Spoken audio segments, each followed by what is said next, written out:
Ever wondered what it's like to stand on a moon so rogue it spins backwards and spits ice volcanoes like a cosmic slushy machine? Hold on to your space helmets, because today we're blasting off to Triton, Neptune's rebellious moon that's basically the punk rock star of the solar system. I'm Pengo, your interstellar tour guide, and I may have taken a slight detour to the wrong moon. Oops, but stick with me for a wild ride that's out of this galaxy. What's so special about Triton? Let's paint the picture. Triton is Neptune's largest moon, a frosty behemoth with a diameter of 2,700 kilometers, 1,680 miles, outsizing dwarf planets like Pluto but just shy of our own moon. Why is Triton such a big deal? It's the only large moon in the solar system rocking a retrograde orbit, meaning it orbits against Neptune's rotation. That's like driving the wrong way on a cosmic highway. This backwards behavior hints at Triton's wild origin story. Scientists believe it wasn't born with Neptune, but was snagged from the Kuiper Belt, a distant region packed with icy leftovers from the solar system's formation, billions of years ago. Talk about a moon with a shady past. Triton's surface is a frozen masterpiece of nitrogen, water, and methane ice, chilling at a brutal 235 degrees minus 391 degrees, just 38 degrees above absolute zero, the coldest possible temperature in the universe. But don't let the deep freeze fool you. This moon's got some serious action.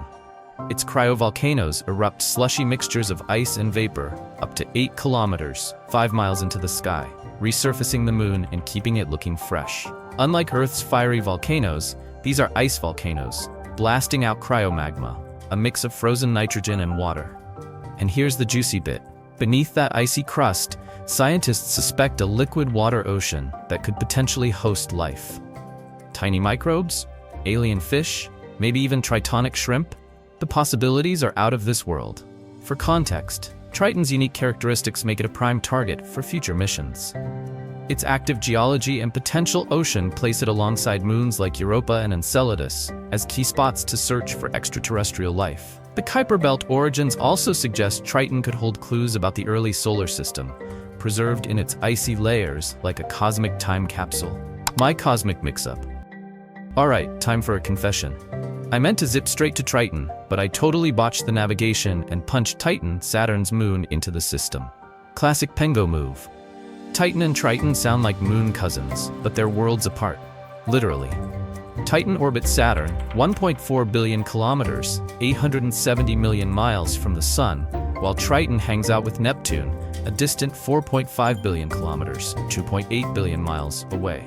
That's a 3 billion kilometer, 1.9 billion mile, oopsie. To make it worse, Saturn takes 29 years to loop around the Sun, while Neptune and Triton dawdle through a 165-year orbit. When they're on opposite sides of the solar system, the gap stretches to nearly 6 billion kilometers, 3.7 billion miles.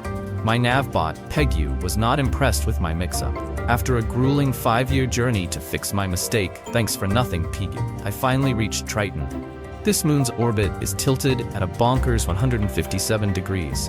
Another clue, it's a cosmic outsider that doesn't follow Neptune's rules. Its surface is a patchwork of cantaloupe terrain, with ridges and dips stretching thousands of kilometers, named because it looks like, well, a cantaloupe skin. Not exactly fruit salad material, but it's weirdly beautiful.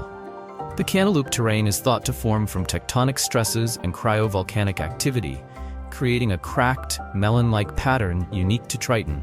It's a stark contrast to Titan's methane lakes and hazy atmosphere, which I definitely didn't mean to visit. So, my big plan? Spend 5 seconds on Triton's surface and maybe climb a cryovolcano for the ultimate space flex. Easy, right? Not so much. Triton's atmosphere is 70,000 times thinner than Earth's, mostly nitrogen with traces of methane and carbon monoxide. Try breathing that, and your saliva and tears would boil in the low pressure, even at those freezing temps. Yuck. Plus, Triton's gravity is a measly 8% of Earth's, so one wrong move could send you drifting into an icy chasm. My spiky boots better hold up. My first shot at landing was near the Leviathan Patera, a massive cryovolcanic caldera. But Pengo warned me the surface was crumbling. Talk about bad timing. Just as I was about to step out, the ground started collapsing. I barely escaped. We rerouted to a spot near some cryovolcano plumes, and wow, those things are insane. Imagine geysers of cryomagma, nitrogen and water, exploding because sunlight heats dark material under the ice, building pressure until bam, it's like a fire hydrant joined the dark side. I almost named my next band Cryomagma, but my last band kicked me out before we even picked a name. Still hurts, man. Those plumes are a big deal. Voyager 2 spotted them in 1989, shooting 8 kilometers high and leaving dark streaks across Triton's surface. They're driven by solar heating, despite Triton's distance from the sun, showing how even faint sunlight can trigger dramatic geological activity. This makes Triton one of the few bodies in the solar system with active eruptions, alongside Earth, Io, and Enceladus. Triton's not just a cool moon, it's a cosmic bully. When it got captured by Neptune's gravity, it barreled in like a wrecking ball, smashing into Neptune's original moons and turning many into space rubble.